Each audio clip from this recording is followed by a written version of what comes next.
Jangan terkecoh sama tampilan kertas yang kuning dan tua.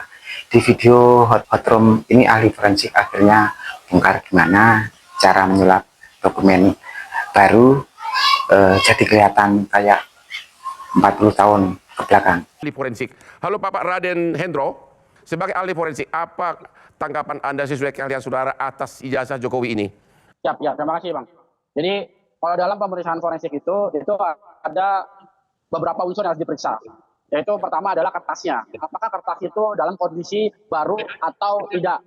Itu dari usia kertas. Yang kedua adalah yang pemeriksaan bagian tanda tangan dan cap stempel. Nah, ini yang saya lihat adalah ketika nantinya diperiksa, yang diisukan adalah masalah ijazah. Nah, sebenarnya ketika kasus forgery atau pemalsuan dokumen, seseorang dinyatakan lulus di suatu universitas, yaitu tidak hanya ijazah saja, yaitu transkrip nilai. Nah, di sini sebenarnya perlu adanya pemeriksaan ijazahnya dan transkrip nilainya, karena itu satu tubuh yang sama. Ini poin penting banget, ternyata menurut ahli kita nggak bisa cuma lihat ijazah selembar saja. Transkrip nilai itu satu paket. Kalau ijazah ada, transkrip nggak sinkron, disitulah kita harus ada kecurigaan di standar forensik yang jarang orang ketahui. Mungkin bisa dilihat ketika kasus ijazah Atut Kosia. Di situ ketika tahun 2013 tidak salah, sebelum Ibu Atut itu mengajukan menjadi gubernur, dia dipermasalahkan, dilaporkan oleh Marisa Haque lawan politiknya sebelum kasus korupsi ya, ketika awal-awal menjadi gubernur. Nah, di situ lihat bahwa diperiksanya ijazah dan transkrip nilai, tidak hanya ijazah saja. Nah, ketika hasil laboratorium forensik sudah keluar dari teman-teman lapor, memang pembandingnya ini perlu ada versi dari kepolisian atau dari Pak Jokowi, dan juga ada versi pembanding dari teman-teman Roy Suryo. Jadi itu lebih seimbang ketika pembandingan tidak hanya satu sumber saja.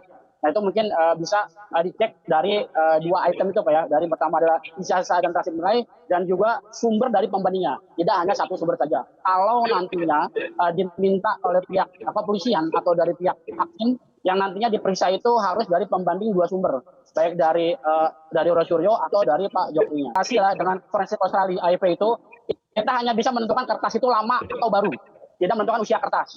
Salah satunya ujinya adalah tentang kadar pernah menemukan seperti girik ya, seolah-olah girik itu seolah-olah itu kertas lama. Jadi ada metode pemalsuannya, salah satunya adalah dengan direndam dengan teh atau dengan seperti dikukus atau diluapkan di dalam bambu. Bagian ini paling mind blowing atau mencengangkan lah. Ternyata bikin kertas kelihatan tua, ada tekniknya. Di situ pakai teh atau dikukus jadi kelihatan kertas, kelihatan kuning tua, tapi belum tentu asli. Pakar forensik punya alat cek kadar keasaman, jadi jangan coba-coba menipu. Itu seperti kelihatan lama, tapi ternyata itu palsu atau baru. Jadi ada beberapa dokumen yang kelihatan lama, tapi ternyata baru. Itu bisa kami cek, seperti itu.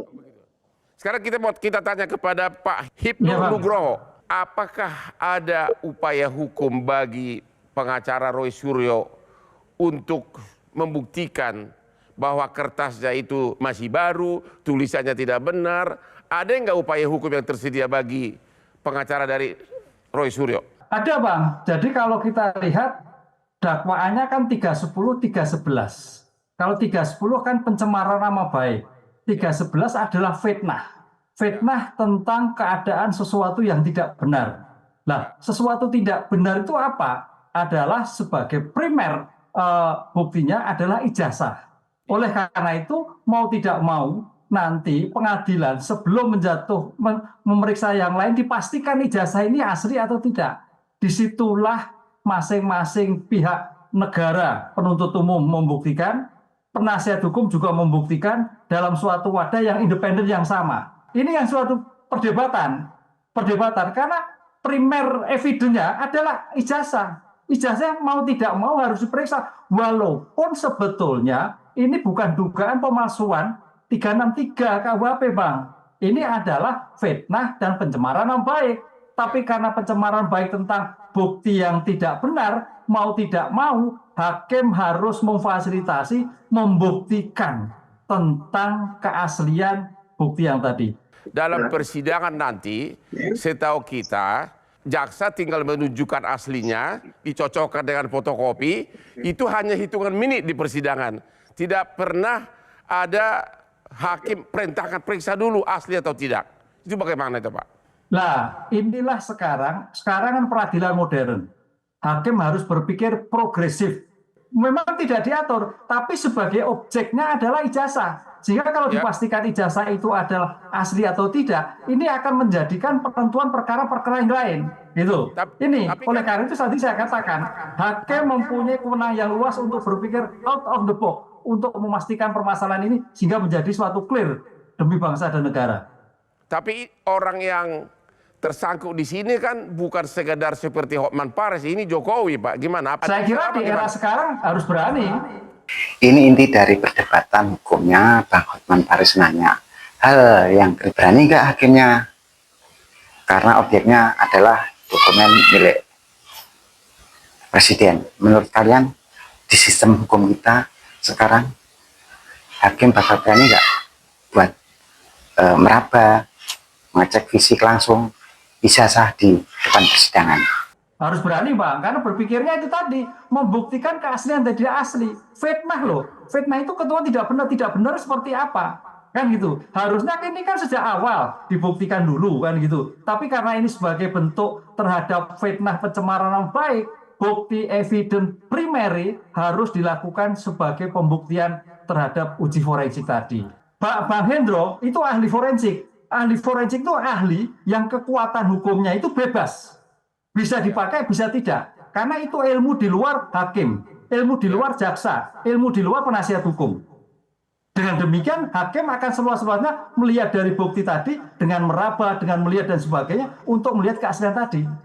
Itu yang esensi ahli di dalam suatu persidangan tadi. Mungkin saya tambahkan. Silakan. Ya, jadi gini, Pak.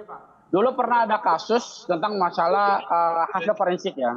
Jadi awalnya itu pernah diperiksa oleh hasil laboratorium forensik, misalnya di tahun 90-an. Kesimpulannya, kasus ini bukan cuma soal politik, tapi soal pembuktian sains forensik.